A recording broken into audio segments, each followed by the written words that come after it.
Kita ke berita selanjutnya, Tribuners. Jafri Taihutu ajak masyarakat stop diskriminasi penderita HIV/AIDS. Jauhi virusnya, bukan orangnya.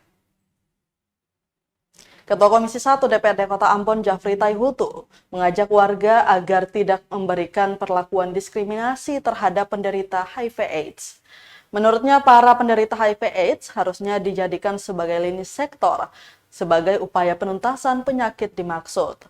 Dijelaskan pihaknya telah merapat dengan berbagai stakeholder yang di dalamnya termasuk dari Komisi Penanggulangan AIDS atau KPA dan sejumlah komunitas. Dari hasil rapat, pihaknya akan menjadikan komunitas dan termasuk penderita sebagai mitra komisi untuk penanganan HIV/AIDS. Lanjutnya, Tribuners, pemerintah kota atau Pemkot Ambon lamban dalam penanganan persoalan ini. Mengingat dulu ada perda tentang HIV/AIDS, bahkan ada peraturan wali kota, namun justru stagnan di tempat. Hingga kini munculnya fenomena baru saat ini.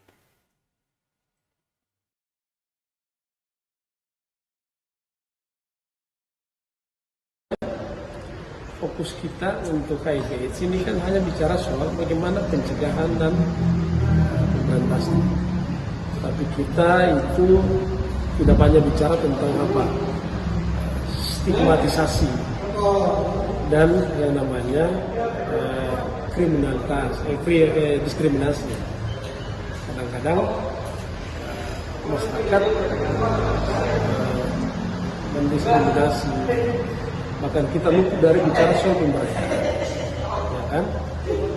Kadang-kala orang yang terpapar itu dijauhkan bahkan dikucilkan oleh warga masyarakat. Ya. Kita banyak diskusi karena itu supaya bisa memunculkan sebuah perspektif yang baru untuk kita jalan secara bersama-sama.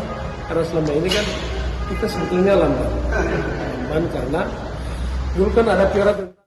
Terima kasih sudah nonton. Jangan lupa like, subscribe, dan share ya.